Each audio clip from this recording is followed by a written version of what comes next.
L'hôtesse de l'air, Carole Garnier, pensait régner sur le ciel. Pour elle, chaque vol était un royaume où elle décidait qui méritait le luxe et qui ne le méritait pas. Alors, quand elle a aperçu Inès Lefebvre, une fillette de 9 ans à l'allure posée, assise en première classe, le rire de Carole a résonné dans l'allée. Un rire moqueur, méprisant, dégoulinant de préjugés. Elle a attrapé le bras de l'enfant, ricanant que la classe économique était sa vraie place.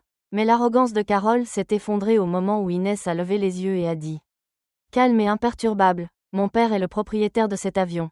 En cet instant, la reine autoproclamée de la cabine a connu sa chute. Les lumières fluorescentes de l'aéroport de Paris-Charles de Gaulle jetaient une lueur crue sur les sols polis tandis qu'Antoine Lefebvre redressait le col de sa fille. Les yeux d'Inès pétillaient d'excitation, reflétant les immenses baies vitrées qui révélaient des jets élégants attendant sur le tarmac.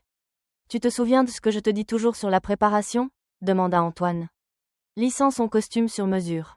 Être en avance, c'est être prête, répondit Inès avec confiance, tapotant son sac à dos. À l'intérieur se trouvait son livre préféré sur les femmes pilotes. Un cadeau de son père qu'elle emportait partout. Le téléphone d'Antoine vibra. Il jeta un coup d'œil à l'écran et fronça légèrement les sourcils. Juste un appel rapide concernant le contrat de Toulouse. Ma chérie, cet accord pourrait nous aider à louer des avions à des compagnies dans tout le pays. Inès hocha la tête d'un air entendu. À 9 ans, elle comprenait déjà mieux les affaires de son père que la plupart des adultes. Elle avait passé d'innombrables soirées à l'écouter expliquer comment il avait bâti Aérolise à partir de rien, transformant sa passion pour l'aviation en une entreprise florissante. 5 minutes, promit-il, s'écartant pour prendre l'appel. À travers les parois de verre, Inès regardait un immense jet se diriger vers leur porte. Son cœur s'accéléra d'anticipation. Elle adorait voler, surtout en première classe, où son père insistait toujours pour qu'il s'assoie. La vue est meilleure à l'avant, disait-il avec un clin d'œil. Antoine termina son appel et revint, s'agenouillant pour embrasser son front. Ses yeux étaient emplis de fierté. Reste proche de tes rêves.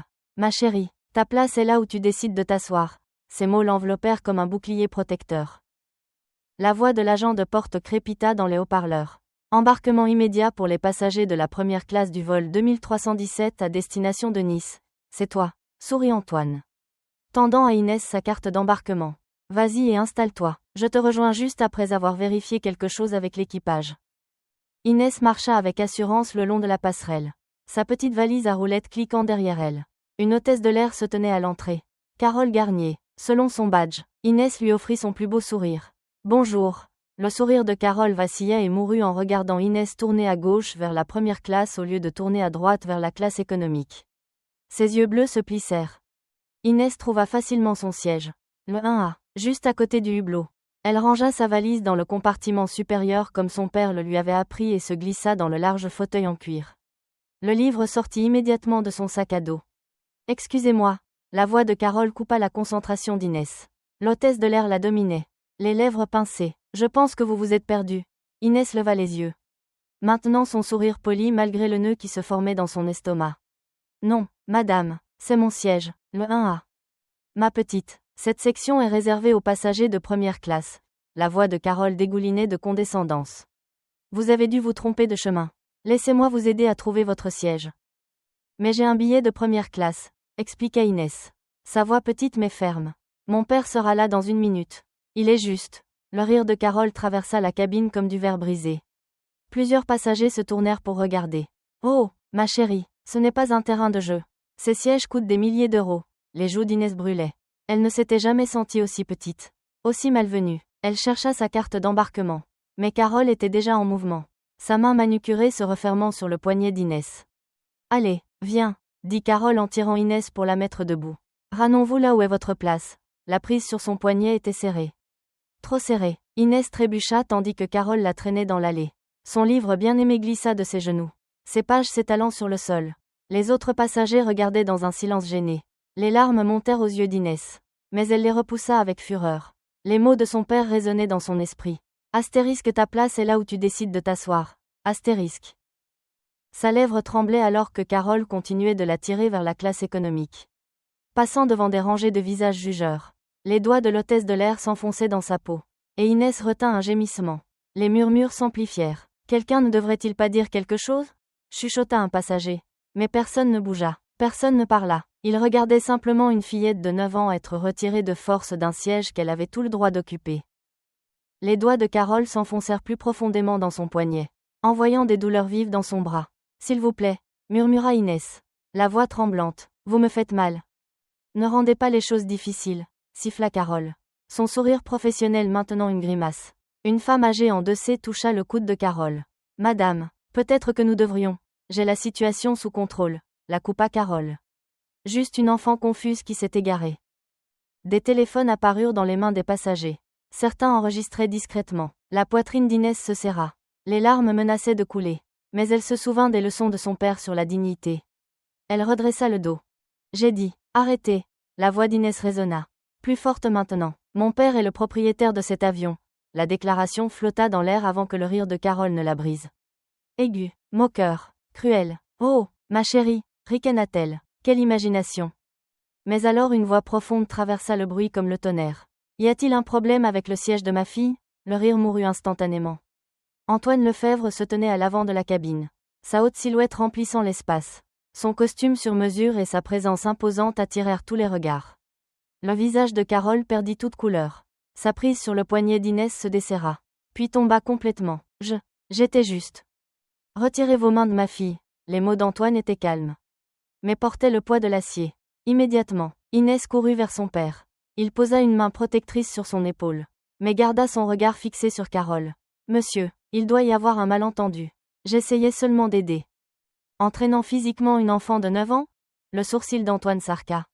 Veuillez appeler le capitaine Laurent en cabine. Et j'aurai besoin des coordonnées de votre superviseur. Ce n'est pas nécessaire, protesta faiblement Carole. Maintenant, Madame Garnier. L'utilisation de son nom la fit tressaillir. Le capitaine Laurent apparut quelques instants plus tard. Son visage buriné et inquiet. Antoine lui tendit la carte d'embarquement d'Inès. Veuillez confirmer à Madame Garnier que le billet de première classe de ma fille est valide.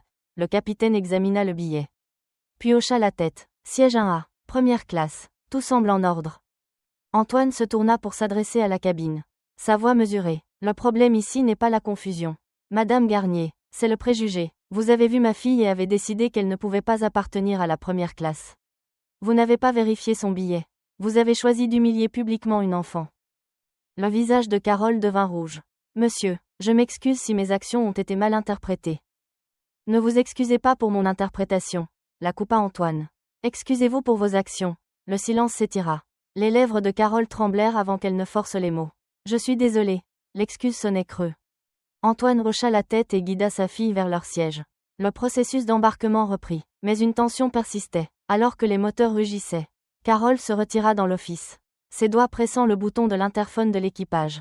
Les lèvres se retroussant en un rictus familier alors qu'elle chuchotait. Nous devons documenter cela. Il m'a menacé.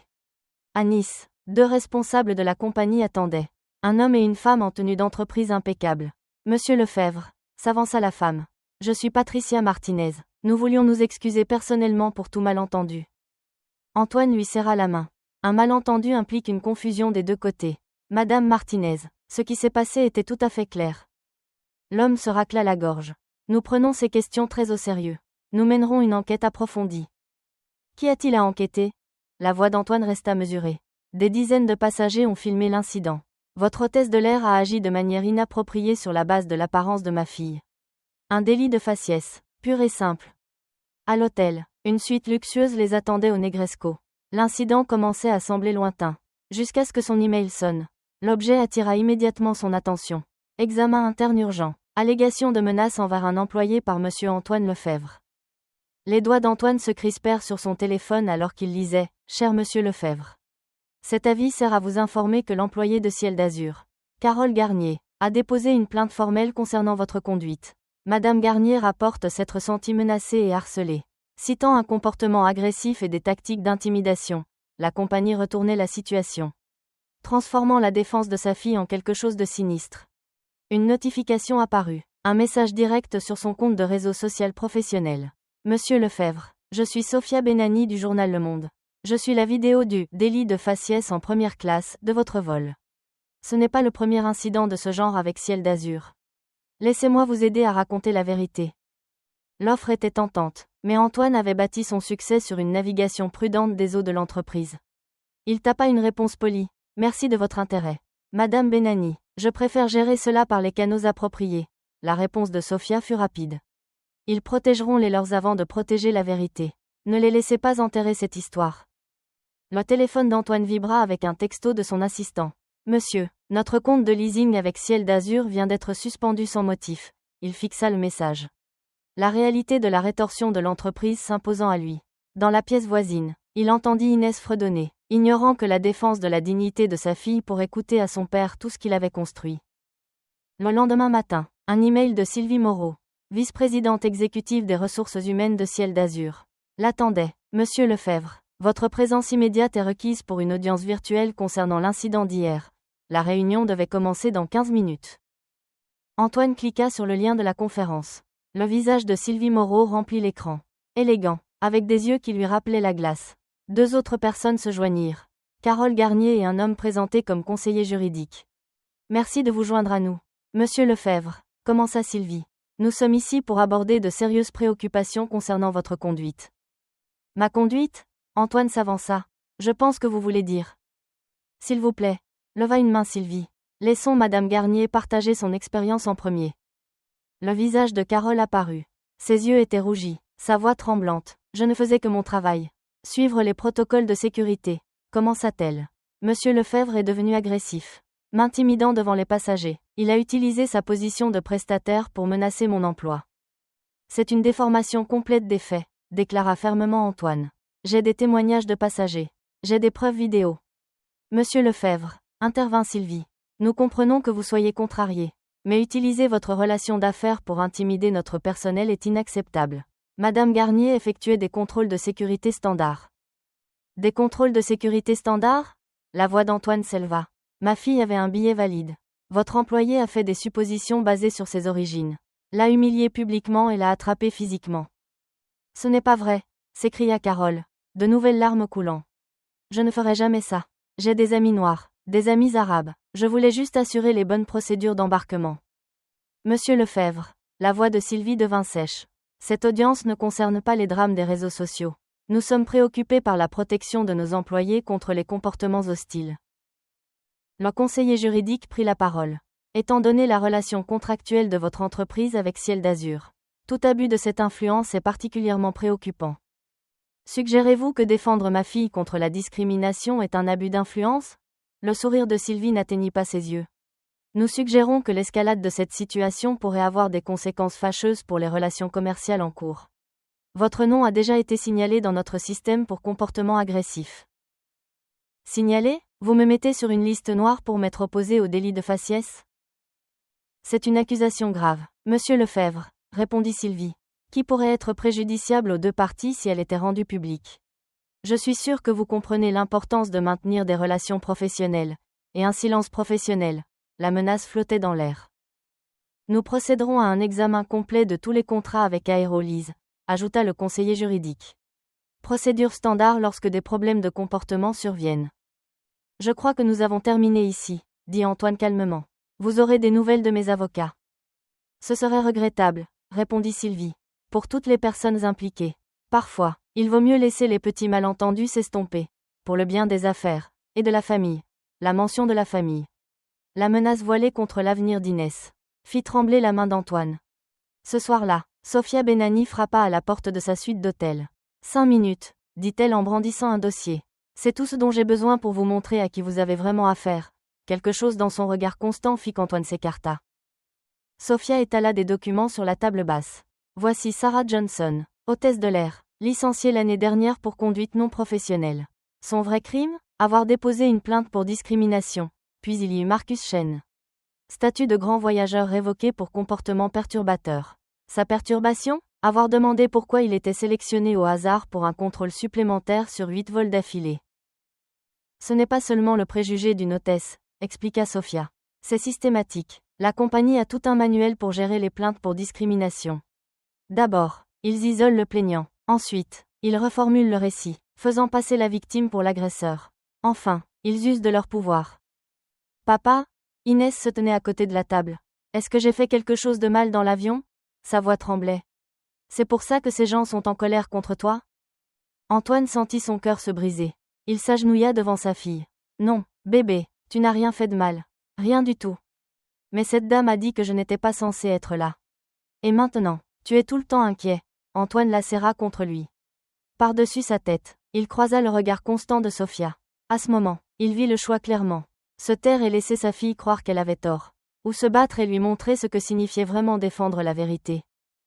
Madame Benani, dit-il, tenant toujours Inès, si nous faisons cela, nous nous en tenons aux faits. Pas d'embellissement, pas de manipulation, juste la vérité. Toujours, acquiesça Sofia. La vérité est la seule arme dont nous avons besoin. Alors qu'ils terminaient leur réunion, son téléphone sonna avec une nouvelle notification par email. L'expéditeur était anonyme. L'objet, dernier avertissement. Le message était bref. Laissez tomber votre plainte. Nous savons des choses sur votre entreprise que vous ne voudriez pas voir fuiter. Le lendemain, des documents internes de son entreprise étaient placardés sur un grand site d'information économique. Des feuilles de calcul, des contrats, des relevés bancaires. Mais quelque chose n'allait pas. Les chiffres ne correspondaient pas. Ils ont été modifiés, murmura-t-il.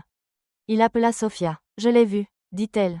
Quelqu'un essaie de faire croire que vous avez truqué les comptes. Une de mes sources dit que Ciel d'Azur a engagé des enquêteurs privés la semaine dernière. Ils ont piraté votre système. C'est illégal. J'y travaille déjà. Retrouvez-moi au café à 2 rues de votre hôtel. Il y a quelqu'un que vous devez rencontrer. 20 minutes plus tard, Antoine était assis en face de Sofia et d'un jeune homme nerveux d'une vingtaine d'années. Il portait un badge du département informatique de Ciel d'Azur. Voici Karim Belkacem, le présenta Sofia. Karim hocha la tête. Ils ne savent pas que j'ai sauvegardé des copies, dit-il doucement. De tout. Qu'est-ce que, tout, exactement? Demanda Antoine. Karim sortit une clé USB. La preuve que Ciel d'Azur a engagé une société de sécurité pour pirater vos serveurs. Mais ce n'est pas le pire. J'ai trouvé autre chose. Quelque chose appelé les dossiers prioritaires. Qu'est-ce que c'est? C'est un système de signalement des passagers, expliqua Karim. Il marque automatiquement certains passagers pour un examen plus approfondi basé sur. Il fit une pause. L'air malade, des facteurs démographiques. Vous voulez dire l'origine ethnique? Dit sèchement Sofia. Karim hocha la tête. Le système envoie des alertes aux équipages sur les perturbations potentielles. Il sortit un document imprimé. Antoine le prit, l'estomac noué en lisant. Là, dans un langage d'entreprise froid, se trouvait une alerte de prévol concernant sa fille. Dossier prioritaire identifié en un A, mineur. Code démographique M2. Voyageant avec un tuteur masculin de haut profil. Code M2. Surveiller la conformité du siège et les problèmes de comportement. Ils l'ont marqué avant même qu'elle ne monte dans l'avion, dit Antoine. La voix creuse. Cette hôtesse, Carole, attendait juste une excuse. Le système est conçu pour créer des problèmes, dit Karim. Traiter suffisamment de gens avec suspicion. Et finalement quelqu'un réagit. Alors ils peuvent dire, vous voyez, nous avions raison de les surveiller. L'après-midi, dans l'arrière-salle d'un café, Karim leur montra les fichiers. Mémos internes, manuel de formation, regardez ces codes démographiques. M2 pour les passagers maghrébins. A3 pour les familles africaines. Le téléphone d'Antoine vibra. Un texto de son assistant.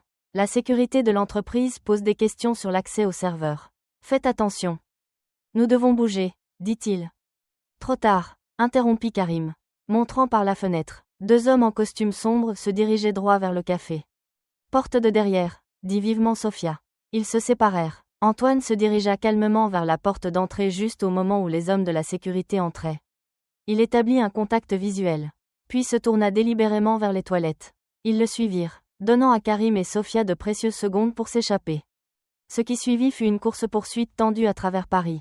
Karim, malgré son air nerveux, maniait le SUV avec une habileté surprenante. Ils finirent par semer leurs poursuivants dans les rues labyrinthiques du 13e arrondissement et rejoignirent Antoine dans un appartement discret où Sofia gardait un espace de travail sécurisé. Sofia se mit immédiatement au travail, se connectant à des réseaux sécurisés et se préparant à télécharger les fichiers. Nous devons publier ça avant qu'il ne puisse. Son écran devint noir. Puis un texte rouge apparut. Compte suspendu pour violation des conditions de service. Il bloque mon accès, dit-elle. Tous mes comptes. Nous avons touché un point sensible, dit Antoine. C'est plus que de la discrimination, ajouta Karim. En copiant les fichiers, j'ai trouvé des dossiers financiers. La compagnie a utilisé le système des dossiers prioritaires pour refuser des demandes d'indemnisation. Annuler des billets. Ils ne font pas que discriminer. Ils en profitent. Sofia regarda ses comptes bloqués. Son expression se durcissant. Ils pensent pouvoir nous faire taire. Mais ils ne savent pas à qui ils ont affaire. Les documents furent mis en ligne à minuit. À l'aube, les réseaux sociaux étaient en feu. Les documents divulgués correspondaient parfaitement à la vidéo virale de Carole harcelant Inès. Le hashtag le ciel pour tous était en tendance nationale. Des milliers de personnes partageaient leurs propres histoires de discrimination. À la mi-journée, Ciel d'Azur publia sa première déclaration. L'hôtesse Carole Garnier a été suspendue. Mais quelques heures plus tard, Sylvie Moreau apparut sur les grandes chaînes d'information. Son visage un masque de préoccupation. Bien que nous comprenions la frustration de Monsieur Lefebvre, nous sommes profondément troublés par ces tentatives d'instrumentaliser un incident de service mineur à des fins commerciales. Elle se pencha vers la caméra. Il s'agit d'un cas clair d'un homme d'affaires mécontent qui utilise les politiques identitaires pour faire pression sur notre compagnie. Le téléphone d'Antoine sonna. Son plus grand investisseur se retirait. Chez Sophia, Karim arpentait la pièce. Ils vont s'en prendre à nous tous. Ce soir-là, dans sa suite d'hôtel, Antoine trouva Inès en train de regarder les informations. Son visage y était, flouté mais reconnaissable. « Pourquoi il me floute, papa ?» demanda-t-elle, comme si j'avais fait quelque chose de mal. « Sommes-nous les méchants maintenant ?» demanda doucement Inès. Les yeux troublés, cette dame n'arrête pas de dire que nous faisons du mal aux gens. Antoine la serra contre lui. « Non, ma chérie, jamais. Tu te souviens de ce que je t'ai dit sur les tempêtes ? Certains s'en cachent, mais les avions doivent les traverser pour arriver à destination. » Son téléphone vibra. Une autre menace. Mais en tenant Inès, sentant sa confiance en lui, Antoine sentit sa détermination se durcir. La conférence de presse qu'Antoine avait organisée tourna au désastre. Alors qu'il présentait les preuves, un journaliste l'interrompit. « Monsieur Lefebvre, que répondez-vous aux allégations selon lesquelles vous auriez détourné des fonds du programme de pension des pilotes de votre entreprise ?» La pièce explosa. Des alertes d'information apparurent sur les écrans. Le PDG d'Aviation Antoine Lefebvre accusé de fraude massive. Philippe Dubois, son partenaire de 15 ans, quitta discrètement la salle. C'est là qu'Antoine sut. Dans une pièce voisine, Sophia lui montra ce qui venait de paraître sur Internet. Des documents, parfaitement conçus pour le faire passer pour un voleur. Et la dernière personne à les avoir modifiés, Philippe Dubois. Le soir, les dégâts étaient catastrophiques. Les banques gelèrent ses comptes. Les anciens alliés ne prenaient plus ses appels. Il reçut un message de Philippe. C'est juste les affaires. Antoine, rien de personnel. Tu aurais dû reculer quand tu en avais l'occasion. La fureur monta dans sa gorge. Il avait tout donné à Philippe. Partenariat, confiance, amitié. Un léger coup à la porte. Il ouvrit. Le couloir était vide, mais par terre se trouvait une seule feuille de papier. Vous ne possédez plus cet avion. Il froissa la note dans son poing.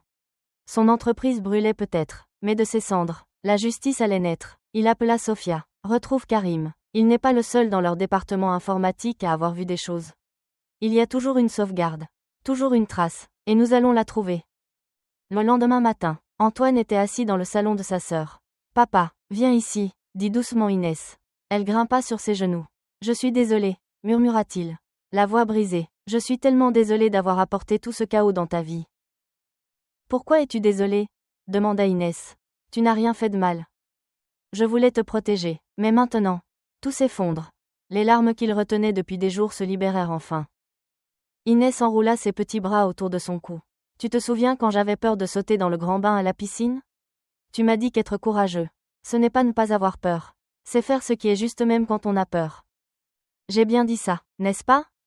Et tu m'as dit autre chose aussi. » Inès se redressa, les yeux brillants et déterminés. « Tu m'as dit que la vérité vole toujours plus haut. » Antoine regarda sa fille, ces mots le frappant avec une force physique. « Ne les laisse pas te faire pleurer, » dit-elle. « Ce n'est pas nous qui avons tort. C'est eux. » Un coup à la porte.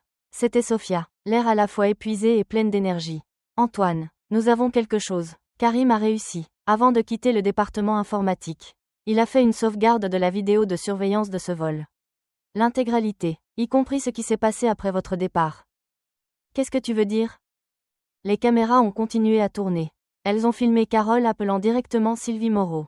Elles ont enregistré toute la conversation sur la manière de vous gérer. Et le meilleur, Sylvie a explicitement ordonné de supprimer toutes les images et correspondances concernant l'incident.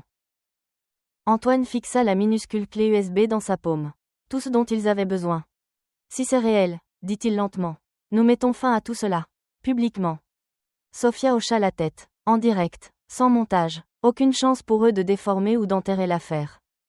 Antoine se leva, l'énergie revenant dans son corps fatigué. Il se tourna vers sa fille. Laisse-moi rester avec toi, dit soudain Inès. S'il te plaît, papa, je n'ai pas peur. Ma chérie, demain pourrait être dangereux. Tu as dit que la vérité vole plus haut, l'interrompit-elle. Je veux la voir voler. Ce soir-là, ils retrouvèrent le capitaine Laurent à la sortie de son service. Capitaine, vous savez que ce sont des mensonges, dit Antoine doucement. Vous étiez là. Laurent regarda autour de lui. Écoutez, je veux aider, mais j'ai 20 ans d'investissement dans cette compagnie. Ma retraite, la sécurité de ma famille. Ils détruisent un innocent. Karim, parce qu'il a refusé de supprimer les preuves, dit Antoine. Combien de temps avant qu'il ne s'en prenne à quelqu'un d'autre? Le capitaine Laurent se redressa. Je témoignerai, pas seulement sur votre vol. Surtout, les listes de contrôle spécial. La façon dont il signale certains noms. Certains visages. Tout ce que j'ai vu mais que j'ai fait semblant de ne pas remarquer. Le studio de Sofia avait été transformé en centre de commandement. Karim était déjà là, les doigts volant sur les claviers. Les lumières du studio s'allumèrent alors qu'Antoine s'asseyait devant la caméra. Sofia fit le décompte silencieux avec ses doigts. 3, 2, 1. Bonsoir, commença Antoine. Mon nom est Antoine Lefebvre. Il y a 2 semaines, ma fille de 9 ans a été agressée sur un vol de ciel d'azur à cause de ses origines. Ce qui a suivi a été une tentative systématique de nous faire taire. Ce soir, ce silence prend fin. Derrière lui, des écrans affichaient la documentation. La vidéo initiale fut diffusée. Des images de passagers montrant Carole Garnier attrapant le poignet d'Inès. Puis les emails internes, les menaces de Sylvie Moreau. Les preuves de Karim apparurent ensuite. La tristement célèbre base de données des dossiers prioritaires. Mais ne me croyez pas sur parole. Écoutez le capitaine Miguel Laurent. L'écran passa au témoignage de Laurent. Je suis resté silencieux trop longtemps, admit-il. Nous l'avons tous été. Les compteurs sur les réseaux sociaux montraient des chiffres d'audience exploser. Puis vint la preuve la plus accablante. La vidéo de sécurité de l'avion. Avec un son cristallin. Carole, cette petite ne devrait pas être ici. Peu m'importe qui est son père. La voix de Sylvie Moreau. Net et clair. Gérez ça discrètement. Nous ne pouvons pas perdre un autre contrat à cause de cet homme. Supprimez cette séquence immédiatement. Le studio tomba dans le silence. Sur leurs écrans de contrôle. Les réseaux sociaux explosèrent. Ce n'est pas juste une question d'un vol, continua Antoine. C'est un système qui profite des préjugés. Qui punit ceux qui osent parler. Des flux en direct montraient des foules se rassemblant devant le siège de ciel d'azur. Le décompte des spectateurs dépassa le million. Ma fille Inès m'a appris quelque chose de profond, continua Antoine. Elle a dit, la vérité vole toujours plus haut. Aujourd'hui, nous lui donnons raison. Il fit une pause. Aucun enfant ne devrait jamais avoir à prouver qu'il a sa place dans le ciel. Sofia s'avança et le serra dans ses bras alors que le voyant rouge de l'enregistrement s'éteignait. Les audiences à l'Assemblée nationale furent retransmises en direct. Le témoignage de Carole Garnier s'effondra. À la fin de la journée, Ciel d'Azur annonça son licenciement. Le lendemain, Sylvie Moreau fit face à la commission.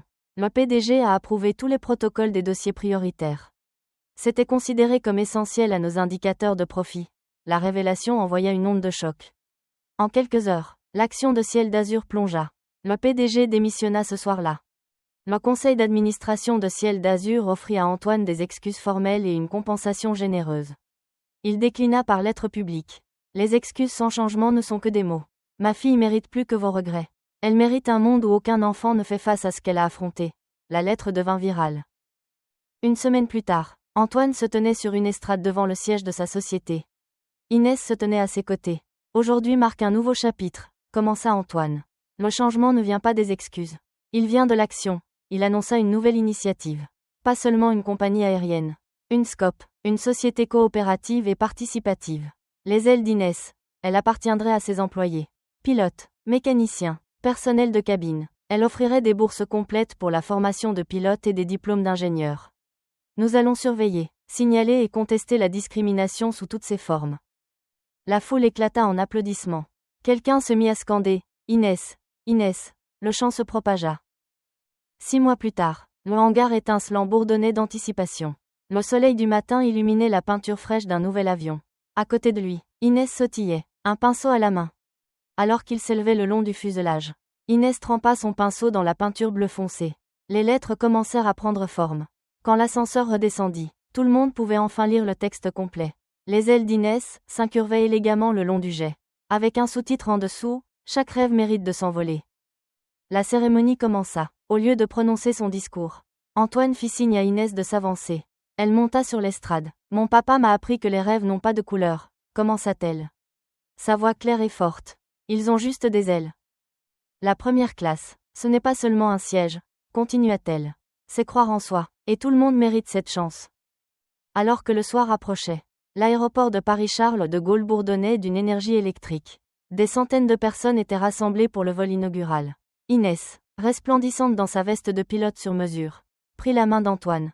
L'annonce de l'embarquement retentit. Antoine accompagna Inès jusqu'à la porte de l'avion où l'équipage attendait avec de chaleureux sourires.